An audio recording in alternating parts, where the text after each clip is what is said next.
Hello and welcome to Dice Tabletop. My name is Chris, and in this episode we're catching up with the final two bits that we are missing from the previous episode of Weathering the Warlord Titan. We're going to be getting straight on now and painting these missile launchers. I wasn't too sure what to do with them. In the last video you saw that I tried to do a hazard stripe design and then tried a little bit of red as well. I wasn't convinced by either of those though, so I went ahead and primed all of these grey, and I ended up being really happy with how this turns out. I think we've got the colour now for these missiles. This is a happy little accident, and they'll look even better once weathered.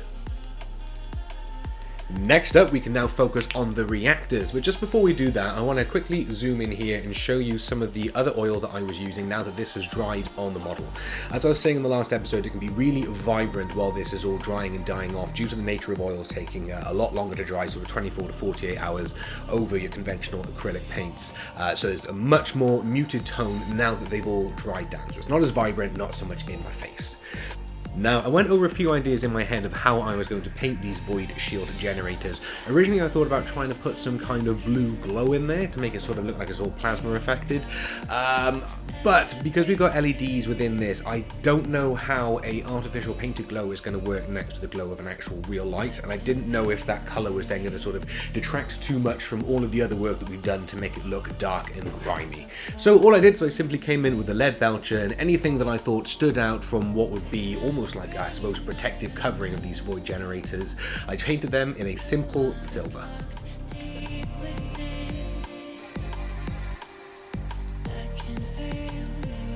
Once all of the detail has been picked out of those void shield generators, I'm now coming back in with the lead belcher again, and I'm going to be applying this using a piece of foam to try and get some nice chipped effects. Now I am by no means good at this. I know it sounds so stupid. You just dip a paint into a bit of foam, wick it off, tap it down, you've got a chipped effect. But there is a real subtle art to this. You guys who are doing all these crazy chipping effects, like, respect to you. This is a lot harder than it looks for some silly reason. So yeah, props to you guys. I came in and I did the best that I could here. There was a couple of really heavy splotches that I got, but I can come back and I can correct these up later. They might even end up working as well with a couple of other weathering effects that I've subsequently now found that I might come back and do to this towards the end. Now, of course, following on from the same recipe as last time, we're going to be coming over the top of this with our streaking grime. I'm not applying this through the airbrush this time. There was no need. It's such a small area. I thinned it down and I applied this now all over with a simple brush. This enabled me to also pool it a little bit more within these recesses that you see on top of the reactors, so we've got a really nice, richer, mucky tone in all of those recesses opposed to the raised surfaces.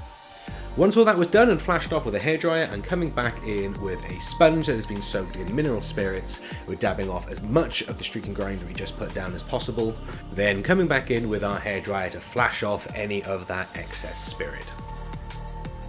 Right, while I set this to one side to dry completely, we can move on and work on the missile launchers. We're going to be repeating exactly what we just did using the streaking grime that we've got. You're applying it with a brush, getting a real nice thick coat all over everything. I probably should have done these lying down on their back just to help it pool around the base of the missiles a little bit better. But we'll come in, we sponge it all off, and the result of these, they looked really good. It tied them in nicely now with the rest of the missile launcher itself, but also gave them that shiny look. I suppose if these missiles are being fired and reloaded, the new ones that are being loaded are going to be sort of nice and clean because they've been kept within an ammo reserve deep inside of the Titan. Here we have it. Those two parts are complete, which means we are now finished painting the entire chassis of this Warlord Titan. Up next, we are going to be getting to work on the armor panels. I know that a lot of you have been waiting a long time to really see this start coming together in what is going to be among these final stages now.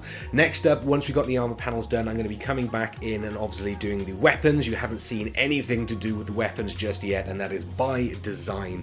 I got a couple of great ideas of things that I could be doing, as well as that there's about 4 or 5 different variations. So there'll be a good series of videos going over each individual weapon as I come to print and put them on this Titan.